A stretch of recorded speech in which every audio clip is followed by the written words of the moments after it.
চৰকাৰক কেৰেপ নকৰে একাংশ বালি মাফিয়াই যধে মধে চলাই গৈছে অবৈধ বালি খনন স্থানীয় কৃষকৰ কৃষিভূমি যা গৈছে নদীৰ মাজত পশ্চিম বিলাসীপাৰাৰ শোলমাৰী শিলবালি মহলৰ বিৰুদ্ধে এই অভিযোগ স্থানীয় নৈপৰীয়া ৰাইজৰ টিপকাই নদীত মহলদৰে সকলো নীতি নিয়ম জলাঞ্জলি দি নিজ মৈমতালিৰে খনন কাৰ্য চলাই যোৱাৰ ফলত নৈপৰীয়া গয়া ৰাইজৰ বিঘাই বিঘাই কৃষিভূমি নদীত যা যোৱাৰ অভিযোগ উত্থাপিত হৈছে নদীৰ 10 ফুট গভীৰলৈ খনন কৰাৰ নিয়ম আছে যদিও মহলদাৰ বিশ্বজিৎ ব্ৰহ্মই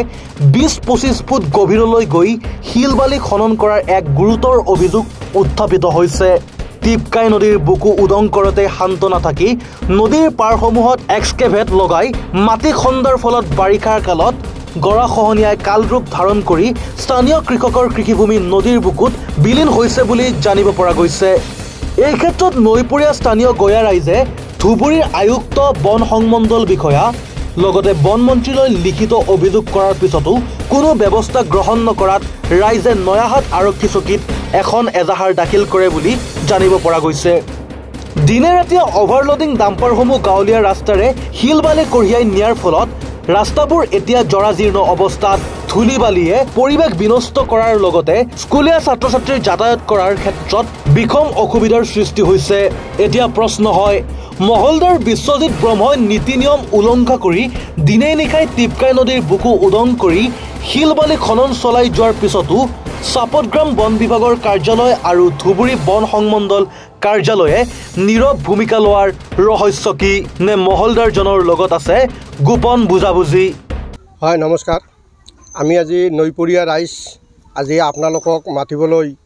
ইমানে বাধ্যগত হৈ পৰিছোঁ যি আমি বিভাগীয়ভাৱে আমাৰ এই শোলমাৰী শিলবালি মহল যিখন আছে সেই মহলখনত যি অনৈতিক কাৰ্যকলাপ চলাই আছে সেইবোৰৰ প্ৰতি লক্ষ্য কৰি আমি বিভাগীয় কৰ্তৃপক্ষক একদম চাপতগ্ৰাম ৰেঞ্জৰ পৰা আৰম্ভ কৰি DFO তাৰপিছত আমাৰ জিলা কমিশনাৰ অফিচ তাৰপিছত Guwahati PCCF office conservator office আৰু মিনিষ্টাৰলৈকে আমি নৈপৰীয়া ৰাইজে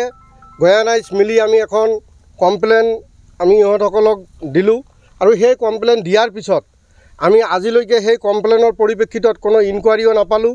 আৰু যিটো বহিৰ্ভূতভাৱে নিয়ম বহিৰ্ভূতভাৱে যি কাৰ্য কৰি আছে সেই কাৰ্য ইহঁতে ৰেণ্ডমভাৱে চলাই আছে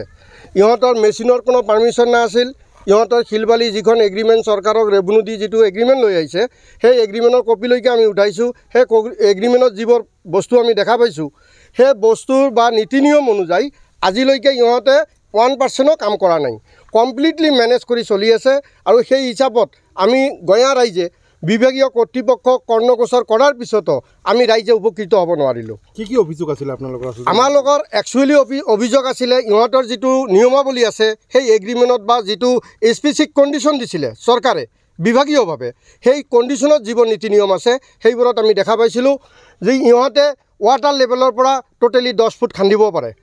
আৰু আজি যিটো আমি প্ৰেক্টিকেল ফিল্ডত দেখা পাই আছোঁ সেইটো আপোনালোককো আমি অলপ আগতে লৈয়ে গৈছোঁ আপোনালোকে ভিজুৱেল লৈছে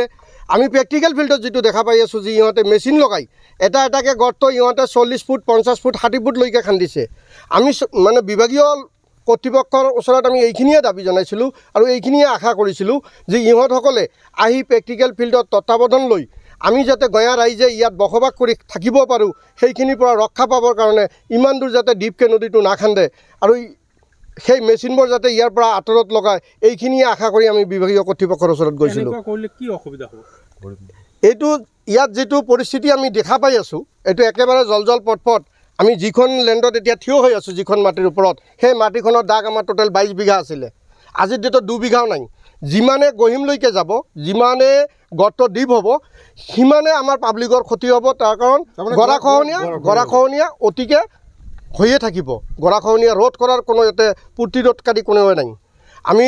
এই ৰাস্তাটো যিটো ৰাস্তা এটা সময়ত আমি ইমান দুৰ্ভগীয়া হৈ আছিলোঁ এজন বিধায়কৰ তাত আমাক 50 বাৰ 100 বাৰলৈকে যাব লাগিছিলে আমাৰ ৰাস্তাৰ কাৰণে আজি সেই ৰাস্তাটো নদীৰ কাষৰ পৰা 10 ফুট 20 ফুট আঁতৰত হৈ আছে আৰু সেইখিনি ঠাইতে মেচিনৰ পাইপ লগাই আছে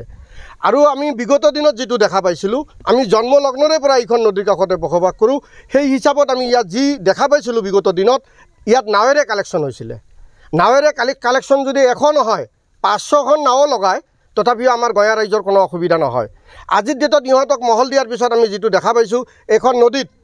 আজিৰ ডেটত 10খন নাও নাই। যি পৰিস্থিতি হৈছে, ইহঁতে কমপ্লিটলি মেচিন লগাই কাম কৰি আছে। আমাৰ গৰীব দুৰ্ভগীয়া ৰাইজ আজিৰ ডেটত মানে পানীত হাঁহ নচৰা অৱস্থা যিটো, আমাৰ সেই গৰীব দুখীয়া মানুহখিনি সেই নাৱতে কাম বন কৰি খাইছিলে, সেই নাওবোৰো বন্ধ কৰি দিলে। ইহঁতকতো চৰকাৰে এইখিনি অধিকাৰ দি পঠিয়াই দিয়া নাই যে তাৰে যাই যিবোৰ নিৰীহ নিচল মানুহ আছে সেইবোৰৰ কৰ্ম আপোনালোকে বন্ধ কৰি দিয়ক। তো আমি বিভাগীয় কৰ্তৃপক্ষক আৰু কনচাৰ্ভেটৰৰ পৰা আৰম্ভ কৰি PCCF-লৈকে আৰু বন বিভাগৰ মন্ত্ৰী মহোদয়লৈকে আমি এইখিনিয়ে কাটৰ আহ্বান কৰিম যে ইহঁতসকলে চৰজমিন তদন্ত কৰি যিটো নিয়মাৱলীত আছে, আমি 100% বিচাৰোঁ যিটো চৰকাৰে ৰেভিনিউ পাই আছে, আমিও বিচাৰোঁ যে চৰকাৰে ৰেভিনিউ পাওক, কিন্তু নিয়ম বহিৰ্ভূতভাৱে যিখিনি হৈ আছে সেইখিনি যাতে ইহঁতে আমাৰ নৈপৰীয়া দুখীয়া ৰাইজৰ প্ৰতি লক্ষ্য কৰি যাতে এইখিনি বন্ধ কৰি দিয়ে, এইখিনি আমি কাটৰ আহ্বান জনাম। ইতিমধ্যে দেখা গৈছে যে এই শোলমাৰী মহলৰ পৰা যিবিলাক বালি বা শিলৰ ট্ৰাক যায়, অভাৰলোডিং যায়। অভাৰলোডিং এইটোতো জল পথ এতিয়াও লোডে হৈ আছে। আপোনালোকে ৰ'দত এতিয়াই আপোনালোকৰ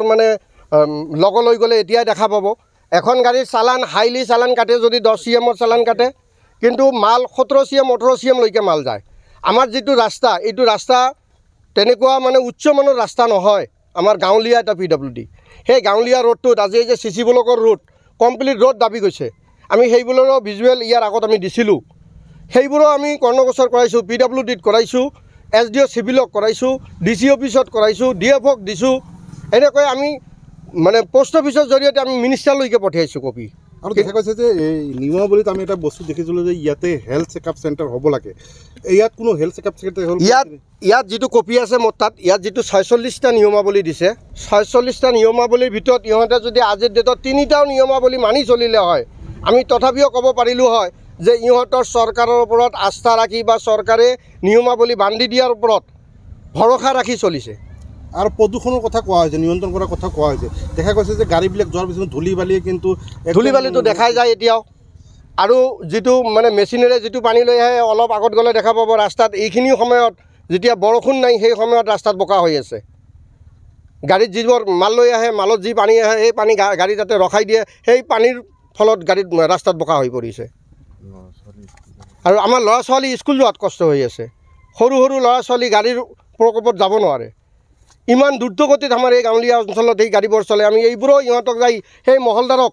গৰীব দুখীয়া মানুহে কমপ্লেইন দিছে, লিখিত কমপ্লেইন। আমি গঞা ৰাইজে কমপ্লেইন দিছোঁ, ইহঁতে কোনো ৰেছপন্স আমাক দিয়া নাই। সেইবোৰৰো কপি আমি কাটি দিছোঁ ঊৰ্ধ্বতম কৰ্তৃপক্ষক।